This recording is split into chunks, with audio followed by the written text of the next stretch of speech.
The AU Falcon is easily one of the most iconic Aussie cars ever made. So much so, in fact, that it nearly broke Ford Australia. Now this one next to me is the king of all AUs, and this was Tickford's saving grace with its Windsor Stroker V8. This is none other than the T3 TS50. Man, I love it.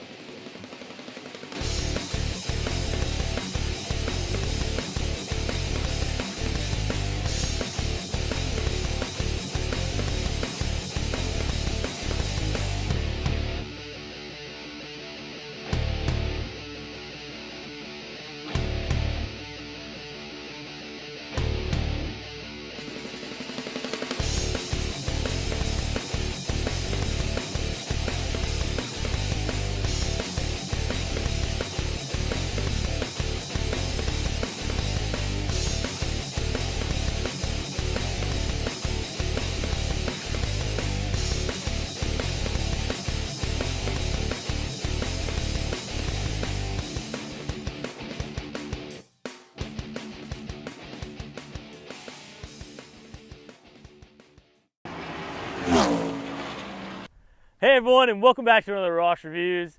That's right, today I've managed to track down this T3 TS50 in auto with the ESS steering wheel shift buttons. So that is going to be really cool to check out. Now, with only 224 of these TS50s ever made for the whole world, these are incredibly rare, and to see one in Venom red like this, today is going to be a good day. Now, I've previously reviewed a T3 TE50 already on the channel, with these cars being very similar minus some key features, this one being the more sportier version. Make sure you go ahead and check that review out also. Now, just under the bonnet, this is the 5.6 liter Windsor Stroker V8. Now, the very cool thing about this engine is that Tickford received these as just basically a crate motor, a 5 liter V8 from Ford, and they completely stripped it out, rebuilt it, stroked it out to 5.6 liters, and the fact that they did this on a production scale was just really incredible to see, and I don't think you'll ever see it again. Now, this thing from factory pumps out 340 horsepower, 370 pound-foot of torque, and the 0 to 100 claim time is 5.9 seconds. Now, one easy way to pick out a TE50 between a TS50 is to have a look at the wheels. Now, these are 18-inch. This is the 5-spoke wheel design. Does look really nice. Now, if you had the TE50, it would have had the multi-spoke 18-inch wheel design. Now, I personally don't know which one I really like more. I think they both do a really good job of suiting the car. Now, just behind the wheel, we do have Tickford brakes on this one, so you do have the Tickford logo there on the brake caliper. You could have optioned these with Brembos, though it was a pretty pricey upgrade. Now, just with the name here as well, we've got the TS50 badge down here. This was actually meant to represent the car as saying Tickford Sports 5.0. This having a 5.6 liter engine now, it is kind of wrong, though the previous series 1 and 2 of this car, did have a 5 liter engine. Though I've got a feeling Tickford didn't want to say this was the 5.6 since Ford was releasing their 5.4 liter Boss just coming up. Now, just inside this TS50, this is very much red. I actually quite like it. It's in very nice condition, this interior. You could have obviously spec'd these as a blue insert, or you could have just had all black leather. I actually quite like the contrast here though, matching the paint color. Kind of gives it a little bit more character. You've got the Momo wheel here, pretty much exactly the same one that I saw in the TE50, though that had the deletes for the buttons here because that was a manual. Interestingly enough though, on the wheel you have your sport shift button, so your ESS controls, electronic sport shifting, I think it stands for. Now, because you have this feature, you've actually lost your radio controls down here. So on the manual one, you have your radio controls, so you got volume and change the track, I think, stuff like that. Here you've got your cruise control. Now, since they've installed these buttons, you actually lose this feature, and I'm assuming there must just not be enough connections or something in the wheel. So they've, left your cruise control here, but they've dropped out your radio controls. So you've got to use the radio, physical radio now, but just a weird thing you wouldn't really expect. Now down here you do have a Momo gear selector, though this does look like it's something from your great granddad's car. It's definitely not overly sporty looking down here. Now one of the major differences between this car and the TE50 I did is the dash. Now this has a Fairmont style dash. So you have all your climate control up here. You've got an analog clock. You also have white gauges in the gauge cluster, where on the TE50 you would have had blue gauges. So there is a bit of difference here. This is obviously more the premium looking dash setup. And for the TS50, they have sort of this fake-ish kind of carbon fiber looking insert around all the gauges and even around the gear selector. Looks like no carbon fiber I've ever seen before, but again, for the time period, I think they were trying to make it a little bit more sporty, as the Fairmonts and the TL50 would have had sort of a wood grain trim in there. But enough about what's in here. Let's get this thing out on the road and see how these shift buttons actually work. Just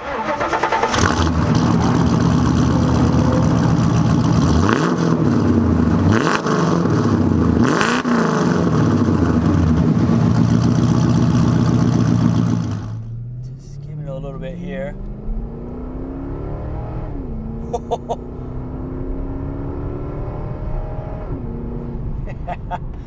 It does have a really good feel to this thing. When you lay on that accelerator, it does have a really good feel. Wow. Yeah. These 5.6 strokers are just something else. Again, I just gotta say, I am in love with the style of this car. I mean, I know you either love it or hate it, and a lot of people still think this thing is hideous, but I reckon they got it right with this design. And the front end, the rear end, like, it just looks so good in my opinion. I love that supercar style rear wing, which is actually meant to give you a bit of downforce over 100 Ks. So, you know, there is a bit of functionality actually to it. And again, it just looks so cool in my eyes. I really do love it. Now, just having to play with these ESS electronic sports shift buttons, they are quite interesting because, I've never really seen anything like this, the way they're laid out on the wheel. And you've got one on the left, you've got one on the right. Now they both have a large button at the top and a smaller button at the bottom. And they both do the same thing. It just sort of depends on what hand, I guess, you want to shift with here, as the large button goes up a gear and the smaller button drops down a gear.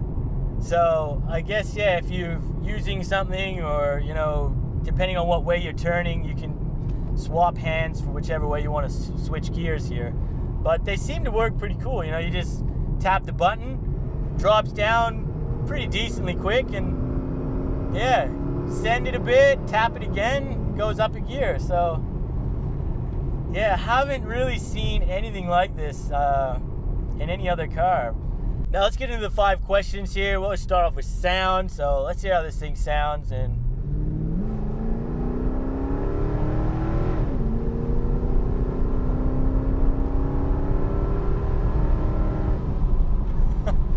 man, it has got a pretty nice note to it. It does have quite a bit of rasp, so I really do love that V8 note. This thing does sound really nice.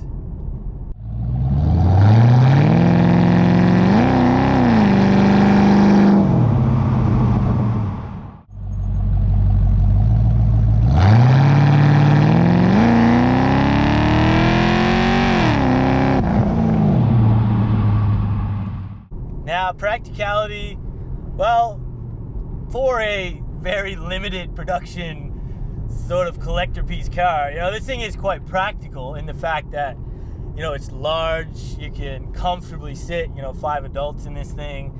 You got a large boot. Finding parts and stuff could be tricky, as this is quite a limited run, but it's a pretty reliable engine. Now, as for your fuel consumption, that The stroker is fairly thirsty, but if you drive it like a grandma, you know, you can probably pull around 11s per 100 kilometers. So it's not as bad as you might think. Now handling, well, this thing handles bloody good because it's got double wishbone, sports suspension all around, which not even the BA's got. So again, jumping into this is actually like an improvement almost in certain areas when I drive this. And again, the steering, just suspension is really well sorted. This has got the Koni 82 series shock absorbers, so that was a factory upgrade for the S series. You know, this thing weighs in a little over 1,700 kilos, so, you know, it's not anything light. And the way it handles itself around these corners just does feel really, really nice. Now, price. Well, these from factory were not cheap. You'd have been paying about 67 grand for one of these, and back in 2002, that was a lot of money. And I got a feeling that's why they didn't actually sell all that many. Now, on the used market today, they do sort of have a bit of fluctuation, but you'd be doing well to pick one up around the 25 to 35K mark. And, you know, for such a collectible car, I think that's still pretty damn good value. There is something special about just taking one of these out on a really nice backcountry B road and opening it up a little bit, taking a few nice bends. It's just a magical car to see in person, and to drive one, you know, it's second to none. You just never see these cars out, really. They're so rare, and I don't even know how many of these would still be on the road, considering, you know, what powers these things and how limited they were actually made. I'm sure there's not many left today, which is very unfortunate. Now, 0 to 100, just pulling up on this back road here. We just got it in drive. Just gonna preload it a little bit and let it do its thing. So,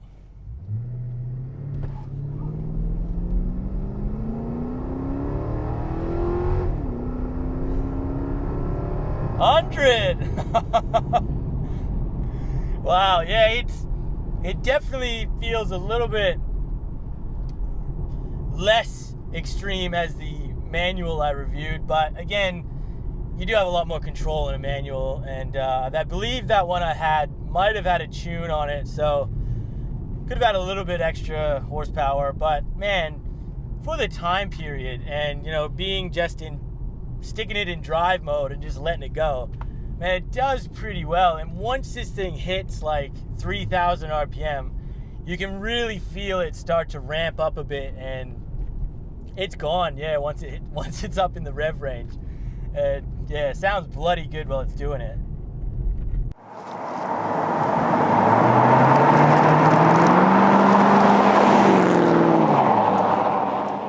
Now, if I was going to be honest, I probably would prefer the manual if I owned one of these cars, but it is such a cool fact that they have these ESS shift buttons and stuff. You know, that really does add to sort of the character of the car, I think, and the quirkiness of it. You know, you put it back into 2000s and, you know, you've got all this crazy red leather everywhere and V8 Supercar body kit and these shift buttons on the wheel. This car was just so out there. And, you know, a lot of people, you know, you either love it or hate it. I absolutely love this car. But, yeah, it is quite interesting to see these buttons. You just, nothing else like it. But anyways, I'm going to finish the video off here today. Huge thank you to the owner for allowing me to take out his T3 TS50. These cars are just so cool, and to finally drive one with the ESS sport shift buttons is just been such a treat. So I hope you guys have enjoyed this review. If so, please remember to hit that like button, consider subscribing if you're new here, and we'll see you on that next video.